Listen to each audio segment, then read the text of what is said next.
Yo, what's up, guys? It's the Big Wiz here, coming at you with a completely original, never before used YouTube intro format. Today, I'm back at it with another Destiny 2 discussion video. Today, I'd like to take some time to talk about strike specific loot.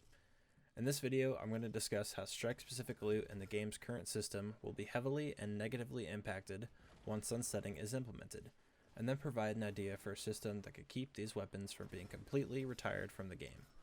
More on what that means later. Now, I know what you might be thinking. Why would a system like this need to be put in place? Even though weapons are getting retired, there will be new weapons to chase. Why would I want strike-specific loot in the game now, when I have more to look forward to? First of all, to that I say, you're right. There will be more loot to chase in the future. If Bungie holds on to what they plan to deliver, we can expect a fairly steady flow of new weapons and gear to chase from season to season. But that does not solve for one of the game's biggest issues right now, especially when it comes to the strike playlist, which is incentive. Currently, running strikes feels like I'm meeting a quota instead of enjoying a fun game mode. So let's look at the strike playlist in their current state. The regular Vanguard strike playlist currently offered no incentive outside of the pinnacle drop you get from playing 3 strikes a week per character. After that, there is no reason to stick around in that playlist barring any strike related quest or bounties you might have. The Nightfall The Ordeal playlist does offer a variety of powerful gear drops, but the loot gained is not gear specific to that strike. Many times you don't even get gear to drop at all, just upgrade materials. These Nightfalls in their current state are not really worth farming, because once you get your pinnacle gear for that week, there's no other real benefit from running them over and over. The traditional Nightfall playlists are in fact farmable. Its major downside, however, is that you have to wait for a certain strike to roll around on any given week if you're after that strike-specific piece of gear. Also, this playlist is littered with Year 1 strikes, and while they do have specific loot, none of the loot from those strikes are relevant with the current weapon system we have in the game right now. Personally, I believe that if done correctly, the chase for strike-specific loot could provide proper incentives and breathe new life into the strike playlists. Depending on the difficulty or accessibility of the playlist, the rewards could vary. But before we talk about the reward structure, we need to address the changes that would be necessary to foster a kind of system to allow strike-specific loot to work in this way. First things first, all Year 1 strike-specific loot need to either be changed completely, or allow the weapons that are currently in place to have different roles that mesh better with the game's current weapon perk system. I personally vote for the latter. Keeping the same art models and bringing them forward would be way more cost-effective from a development standpoint. Plus, I feel like it would just be easier in general to bring a Year 1 weapon forward and allow it to get random rolls, as opposed to creating all new weapons. Next, how the loot is obtained. This loot can still be obtained as random drops from running strikes. Lower level strikes have a chance of dropping a strike-specific armor piece with random rolls. Oh yeah, did I mention how much I miss strike-specific armor pieces? Destiny 1 had those, and they were really cool and unique. That's something I definitely want to return. Mid to high level strikes have a chance of dropping strike-specific armor or weapons with random rolls. And then higher level strikes have a higher chance of dropping strike-specific armor and or weapons, meaning you could get lucky and get a double drop. The weapon drop from this kind of strike will have a chance of being a curated roll. Now, I know this brings up another concern. What's the point in having a curated roll if that weapon will get retired in a year's time? Well, then you got me there. I guess there's nothing you can do. Wait a minute, what am I talking about? Of course there is. With sunsetting being an inevitability, the weapons will need to have some kind of change so that the incentives for running strikes can stay consistent from season to season. I would propose that to counter this, the weapons and armor for strikes would refresh every so often. The models would stay the same to keep development costs down. However, once sunsetting hits those pieces of gear, the curated rolls can change, as well as the randomly rolled perks. It's like having a vendor reset from Destiny 1.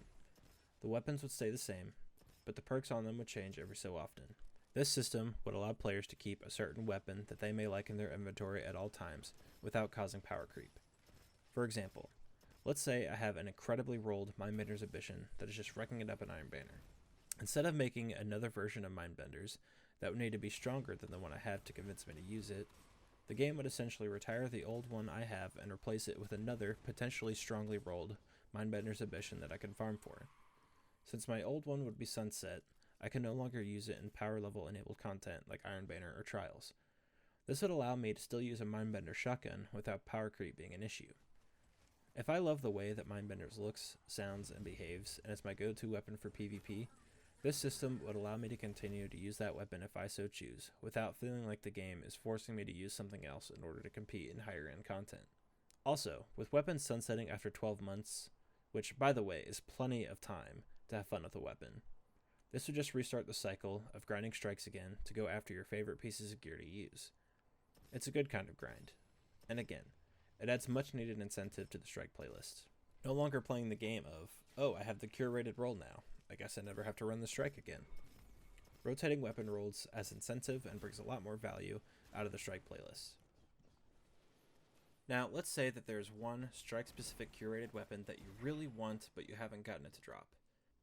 This particular role of this weapon is going to be sunset soon, but you really want to get your hands on it because it is either really strong, or you like to have it for your collection as a trophy case kind of weapon.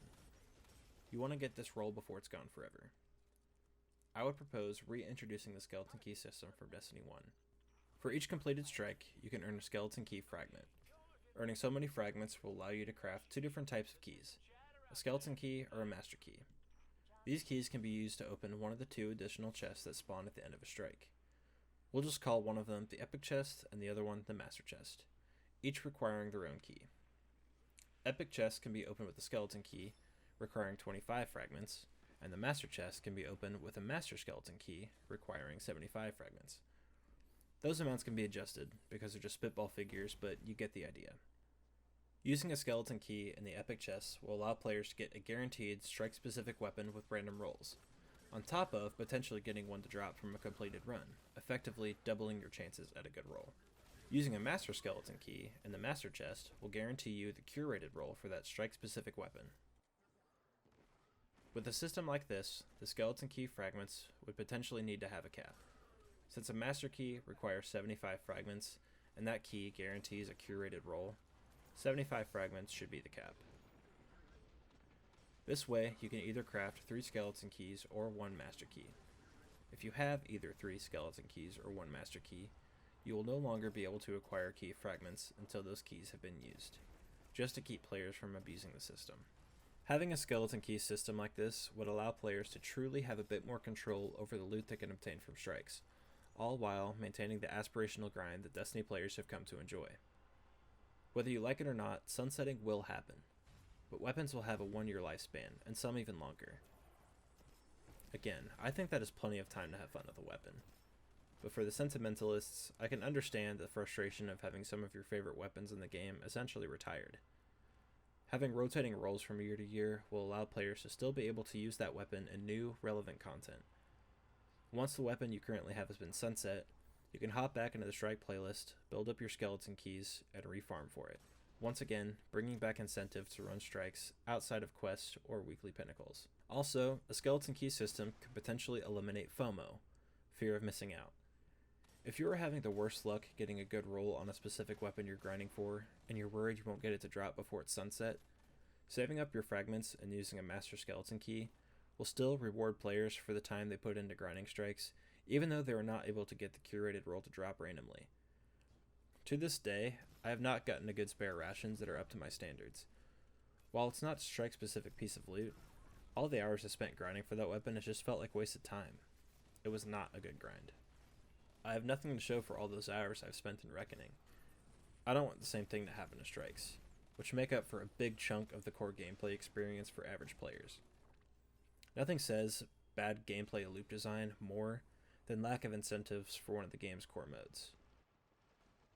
Is this system that I'm suggesting perfect? No, not at all. But I don't think it's unreasonable for me to think a system like this is far better than the systemic grind we have in strikes currently. Oftentimes, the lower level strike playlist feels like they're only good for brainless gameplay that does not require much skill to be effective in. Higher level strikes, on the other hand, do require more mental engagement, but really lack incentive and aspiration.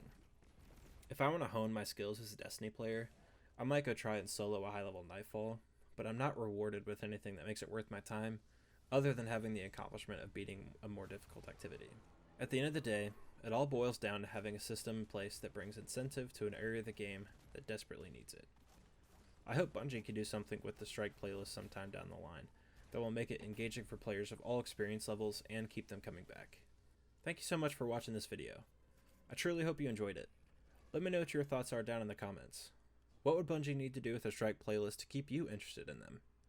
Let me know if you agree or disagree with everything we brought up in this video. Big shout out to my friend Clegg for helping me formulate these ideas. You can catch him playing games with me from time to time on my Twitch channel, twitch.tv/thebigwiz, which you can go follow. You can also check me out on Twitter @_thebigwiz. I always post when I go live, and I often bring up some other minor Destiny discussion topics on there if that's something you're into. Links for everything will be in the description. I hope you all are doing well and staying safe. Just remember, you are awesome. See you next time.